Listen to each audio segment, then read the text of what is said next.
Hello friend, welcome to friends at the rate preparation. इस channel पर मैं लेके आया हूँ आपके लिए पीरियोडिक टेस्ट सेकंड का ये क्वेश्चन पेपर। ये क्लास 5th का ईवीएस का पेपर है, लास्ट ईयर का केंद्रीय विद्यालय का, जो कि मैं आपको पूरा एक्सप्लेन करूंगा। लास्ट ईयर ये जो क्वेश्चन पेपर है 30 मार्क्स का आया था, जिसमें 1 आवर 30 मिनट्स आंसर राइटिंग के लिए दिए गए थे। तो जैसे आपका भी क्वेश्चन पेपर आएगा तो सबसे पहले आपको इसके अंदर अपनी नेम, रोल नंबर, सेक्शन, ये सारी इन्फॉर्मेशन आपको फिल करनी होगी। उसके बाद आपके क्वेश्चन पेपर पर भी आपको देखने को मिलेगा कि क्वेश्चन पेपर को कितने पार्ट्स में डिवाइड किया है, किस टाइप का क्वेश्चन पेपर होगा, ये सारी जानकारी आपको देखने को मिल जाएगी। उसके बाद सबसे पहले हम डिस्कस कर लेते हैं इसकी फर्स्ट कॉम्पिटेंसी को, यानी जिसमें आप देख सकते हैं कि ऑब्जर्वेशन एंड रिपोर्टिंग से रिलेटेड जो क्वेश्चन होंगे ये सबसे पहले आएंगे। जैसे ये फर्स्ट क्वेश्चन है, इसको रीड करते हैं और फिर इसके आंसर को भी हम लिखेंगे। जैसे क्वेश्चन इसमें पूछा जा रहा है कि observe the pictures and answer the question that follow. अब देखो यहाँ पे आपको 10 डिफरेंट पिक्चर्स शो किए जाएंगे।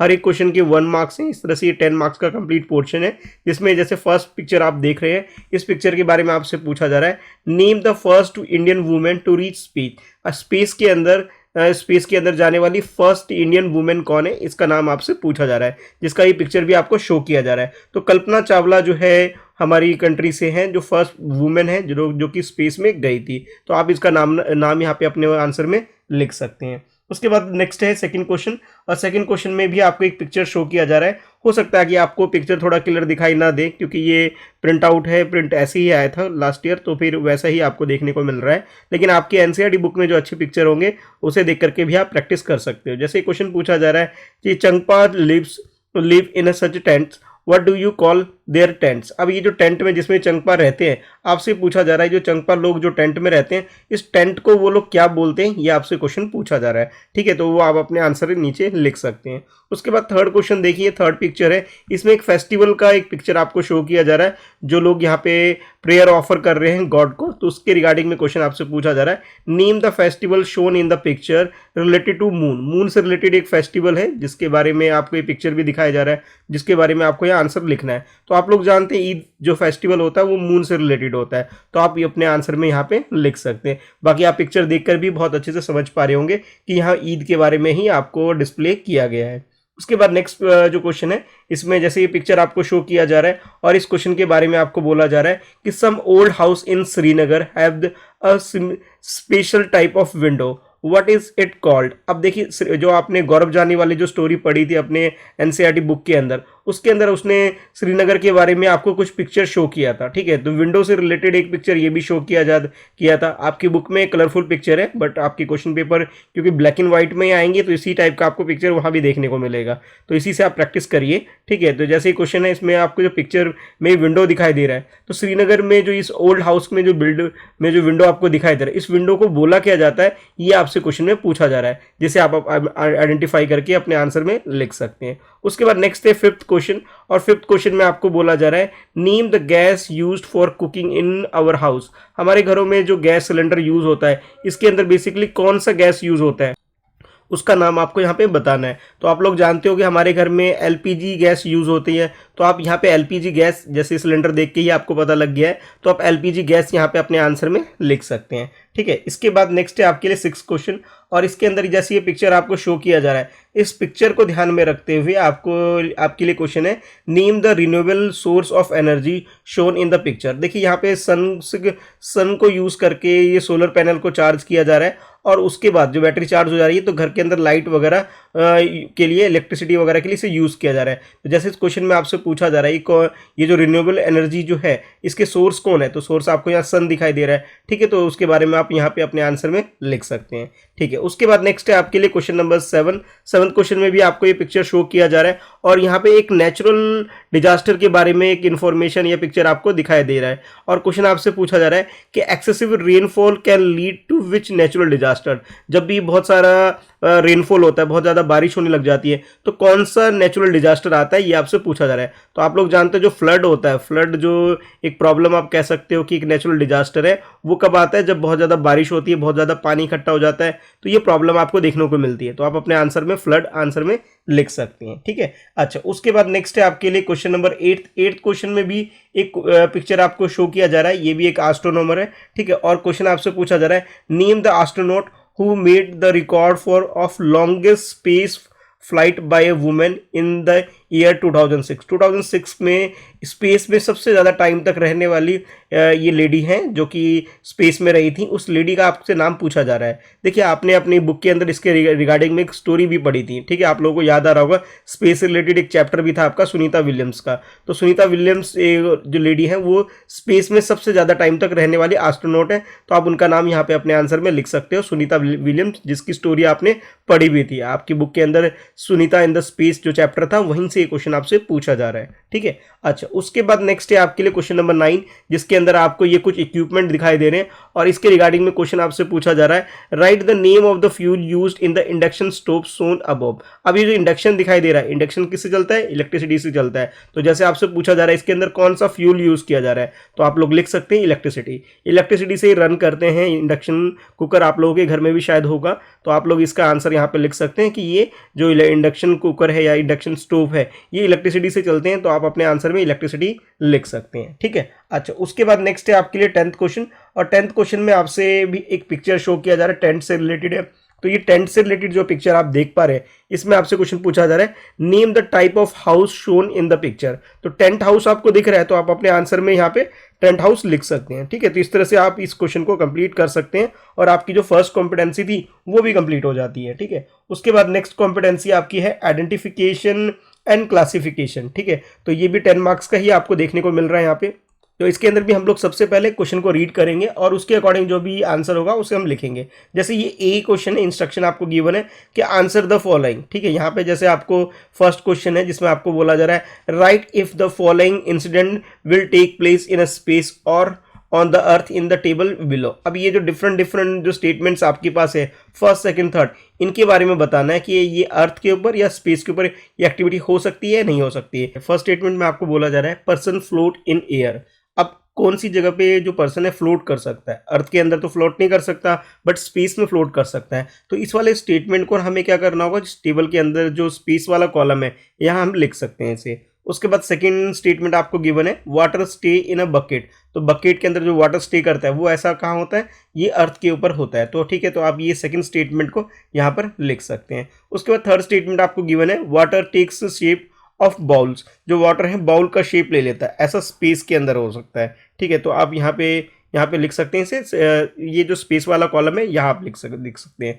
उसके बाद नेक्स्ट आपसे बोला जा रहा है, a coin comes back to our hand when thrown up. जब भी आप कॉइन को ऊपर की तरफ उछालते हैं तो दोबारा ये आपके पास नीचे आ जाता है, तो ऐसा कहाँ होता है, अर्थ के अंदर होता है। तो ये आप फोर्थ स्टेटमेंट को यहाँ लिख सकते हैं। यानी कि ये जो 4 डिफरेंट स्टेटमेंट्स जो आपको गिवन थे उसे अर्थ और स्पेस के अकॉर्डिंग यहाँ पे आपको क्लासीफाई करके यहाँ पे लिख देना था। तो इस तरीके से आप इस क्वेश्चन को कंप्लीट कर सकते हैं। इसके बाद नेक्स्ट है आपके लिए ये बी वाला पोर्शन, जिसके अंदर आपको बोला जा रहा है, इंस्ट्रक्शन आपको दिया जा रहा है कि answer the question as per the given instruction. अब जो इंस्ट्रक्शन आपको गिवन है उसके अकॉर्डिंग ही आपको इस क्वेश्चन का आंसर करना है। और क्वेश्चन नंबर 2 में आपको बोला जा रहा है, show the different phases of moon by drawing them. जैसे मून के डिफरेंट जो शेप्स क्रिएट होते हैं उसके फेज के अकॉर्डिंग वो आपको ड्रॉ करना है। जैसे फर्स्ट में आपको बोला जा रहा है कि हाफ मून कैसा देखने को मिलता है, तो हाफ मून यहाँ पे आप उसका पिक्चर यहाँ पे इस तरह से दिखा सकते हैं, यहाँ ड्रॉ वगैरह करके शेड वगैरह करके हाफ मून जैसा आपको दिखता है उस टाइप से यहाँ ड्रॉ करके कलर करके अपना आंसर लिख सकते हैं। उसके बाद नेक्स्ट में अगेन आपको ये सर्कल दे रखा है और यहाँ आपको बोला है क्रिसेंट मून कैसा देखने को मिलता है, उसका जो शेप है आप यहाँ पे ड्रॉ कर देंगे, कलर कर देंगे, तो आपका ये क्वेश्चन का आंसर कंप्लीट हो जाएगा। उसके बाद नेक्स्ट है थर्ड क्वेश्चन। थर्ड क्वेश्चन में आपको बोला जा रहा है कि write true for the correct statement and false for the incorrect statement. आपको ये स्टेटमेंट आपको गिवन है, स्टेटमेंट के बारे में बताना है। ये जो स्टेटमेंट है अगर आपको फॉल्स लिखता है तो फॉल्स लिख देंगे आंसर में, अगर आपको ट्रू लगता है तो आप ट्रू लिख देंगे। ट्रू लिखेंगे जब ये स्टेटमेंट आपको करेक्ट लग रहा है, अगर आपको ये स्टेटमेंट इनकरेक्ट लग रहा है तो आप फॉल्स लिखेंगे अपने आंसर में। तो जैसे पहले एक बार स्टेटमेंट को पढ़ लेते हैं, wind energy is non renewable source of energy. जो विंड है उसके बारे में बोला जा रहा है कि ये नॉन रिन्यूएबल एनर्जी है। आपको अगर ये स्टेटमेंट सही लग रहा है तो आप ट्रू लिख लेंगे, अगर आपको स्टेटमेंट फॉल्स लग रहा है तो उसके अकॉर्डिंग फॉल्स लिख लेंगे। यानी कि इस टाइप के ट्रू फॉल्स वाले क्वेश्चन भी आपके एग्जाम में आएंगे, इसकी भी अच्छे से प्रैक्टिस आपको कर लेनी है। देखिए आपके चैप्टर के अंदर जितने भी चैप्टर आपकी बुक के अंदर उसके एंड में इस टाइप के क्वेश्चन आपको देखने को मिलेंगे, तो उनकी प्रैक्टिस आप जरूर अच्छे से कर लीजिए। अच्छा, उसके बाद नेक्स्ट है, इस क्वेश्चन में आपको एक डायग्राम आपको गिवन है, एक पिक्चर आपको गिवन है। हो सकता है ये पिक्चर आपको बहुत अच्छे से क्लियर ना हो, क्योंकि ये black and white print out है, कलर प्रिंट आउट नहीं है, इसलिए थोड़ा सा दिक्कत हो सकता है। इसके रिगार्डिंग में यहाँ पे जो आपको क्वेश्चन दे रखा है, ठीक है, उसके में बोला जा रहा है आपको कि identify the picture and answer the question on the basis of the picture. देखिए ये अर्थक्वेक का पिक्चर आपको देखने को मिल रहा है, जिसमें सारी चीजें मूव हो रही है, सब उल्टा पुल्टा यहाँ हो रखा है। तो जैसे यहाँ पे आपको बोला जा रहा है कि विच natural disaster is shown in the picture, इस पिक्चर के अंदर कौन सा नेचुरल डिजास्टर आपको देखने को मिल रहा है, तो अर्थक्वेक आपको देखने को मिल रहा है। तो आप यहाँ पे बोल सकते हैं कि ये अर्थक्वेक है जो कि आपको ये पिक्चर में देखने को मिल रहा है, ठीक है, तो वो आप अपने आंसर में लिख सकते हैं। अच्छा, ये तो सी क्वेश्चन था, इससे पहले जो स्टेटमेंट वाला क्वेश्चन था उसके अंदर एक और स्टेटमेंट है, जैसे ये स्टेटमेंट आपको देखने को मिल रहा है, the carving on the ceiling of house boat and big house in Srinagar is called Khatamband, काटा खत्म बंद या काटाबंद आप बोल सकते हो, खत्म बंद जैसे आपको ये दे रखा है। ये स्टेटमेंट अगर आपको सही लग रहा है तो आप ट्रू लिख देंगे, अगर आपको स्टेटमेंट रॉन्ग लग रहा है, फॉल्स लिख रहा है, गलत लग रहा है तो फॉल्स लिख देंगे।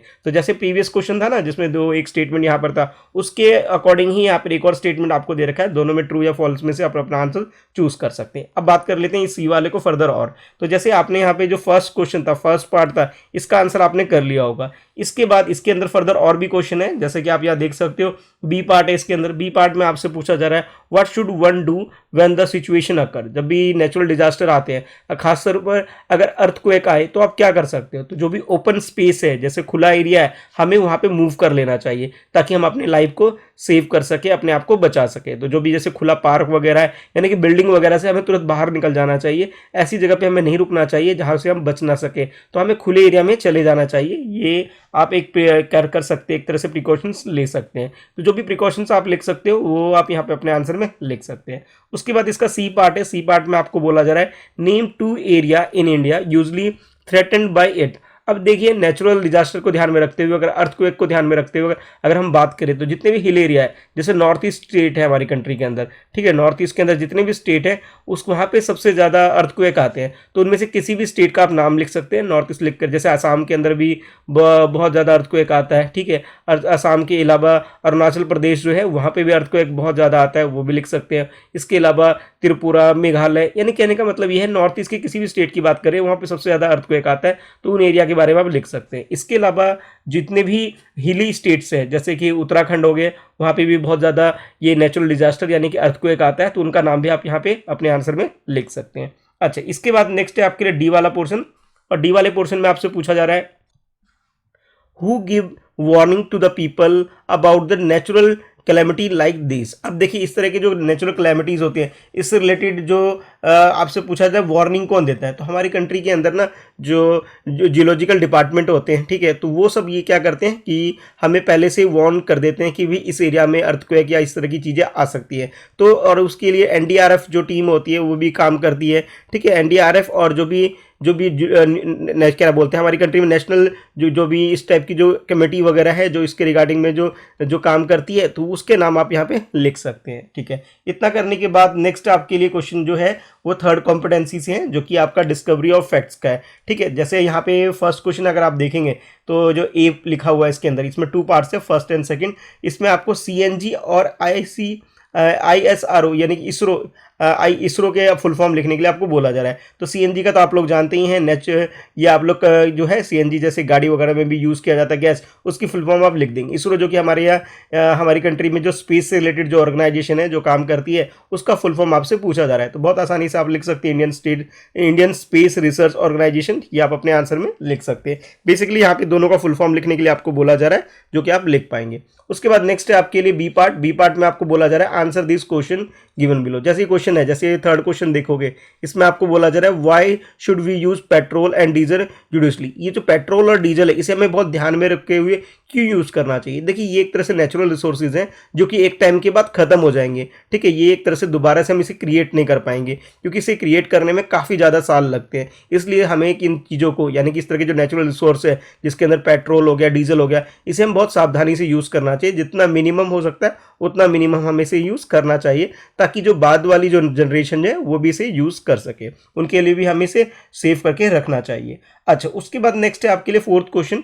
फोर्थ क्वेश्चन में आपसे पूछा जा रहा है व्हाई सुनीता's हेयर के kept standing in the space. देखिए सुनीता विलियम्स का जो चैप्टर था सुनीता इन द स्पेस, उसके अंदर आपने पिक्चर वगैरह भी देखा होगा, जो सुनीता के जो हेयर थे वो हमेशा स्ट्रेट आपको देखने को मिलते थे स्पेस के अंदर। ऐसा क्यों होता है? देखिए स्पेस के अंदर ग्रेविटी जैसी कोई चीज़ नहीं होती, जैसे अर्थ के अंदर हमें ग्रेविटी देखने को मिलती है, स्पेस के अंदर ग्रेविटी जैसी कोई चीज़ नहीं होती है, तो इस तरह की जो सिचुएशन क्रिएट हो जाती है। तो आप लिख सकते हैं in the absence of the gravity, जो सुनीता की जो हेयर है वो आपको स्टैंडिंग पोजीशन में देखने को मिल जाते हैं। तो ये आप अपने आंसर में लिख सकते हैं। अच्छा, इतना करने के बाद नेक्स्ट है आपके लिए लास्ट क्वेश्चन आपके इस क्वेश्चन पेपर के अंदर, जिसमें आपको ये मैप दिया जा रहा है। जैसे इंडिया का मैप आप देख सकते हैं, ये पुराना मैप है थोड़ा सा, क्योंकि ये पुराना क्वेश्चन पेपर है तो भी पुराना ही मैप देखने को मिलेगा। अब नए मैप में आपको हो सकता है कि ये कुछ इस टाइप का चेंज मिलेगा।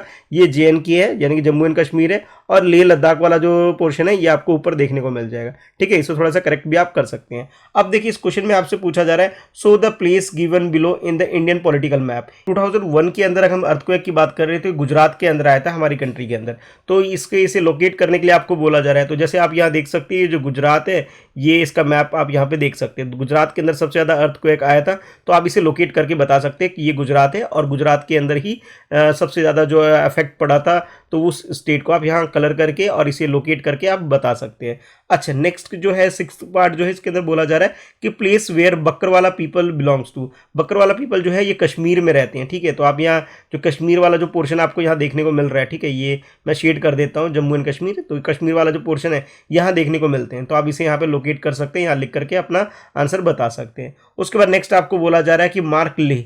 लेह, जैसे ये ऊपर वाला जो पोर्शन आपको दिख रहा है ये लेह है। ठीक है, तो आप यहाँ पे बता सकते हैं कि लेह की पोजीशन कहाँ है, यहाँ ऊपर हमारे इस मैप के अंदर देखने को मिल जाता है। लेह लद्दाख ऊपर है, जम्मू एंड कश्मीर थोड़ा सा नीचे है। अब दोनों यूनियन टेरिटरी हो गए, तो दोनों अलग अलग हो गए, पहले ये सब कंबाइंड था लेकिन अब अलग है। अच्छा, इसके बाद नेक्स्ट आपको पूछा जा रहा है कि largest oil field in India. India के अंदर जो लार्जेस्ट ऑयल फील्ड है असम के अंदर आपको देखने को मिलेगा। असम के अंदर डिगबोई एक जगह है, जैसे ये मैप असम का आपको देखने को मिल रहा है, इसके अंदर एक डिगबोई एक जगह है, वहाँ पे सबसे ज़्यादा ऑयल वगैरह हमें देखने को मिल जाते हैं। बेसिकली हमारी कंट्री में ऑयल वगैरह रेयरली हमें देखने को मिलते हैं, लेकिन फिर भी कुछ ऐसे एरिया है हमारी कंट्री के अंदर जहाँ पे आपको ये नेचुरल रिसोर्सेज ऑयल वगैरह देखने को मिल जाएगा। जैसे असम के अंदर डिगबोई एक जगह है, तो आप इसे यहाँ लोकेट करके बता सकते हैं। तो इस तरह से आप अपने पूरे क्वेश्चन पेपर के अंदर जो भी क्वेश्चन आपसे पूछे गए उन सब का आंसर आप दे सकते हैं, लिख सकते हैं, और अपने लिए PTE2 सेकंड एग्जाम की अच्छी सी प्रिपरेशन कर सकते हैं। आई होप आपने इस वीडियो में जरूर कुछ ना कुछ सीखा होगा, तो वीडियो को लाइक जरूर करिए ताकि ऐसी और वीडियो मैं आपके लिए चैनल पर ला सकूं।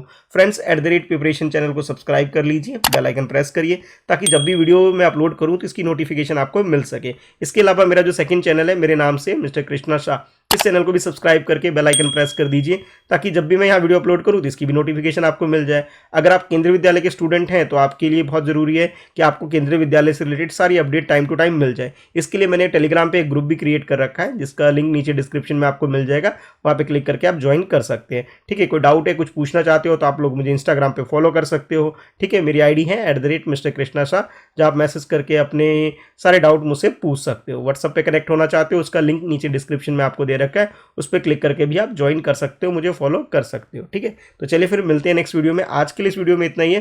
Thanks for watching, bye bye.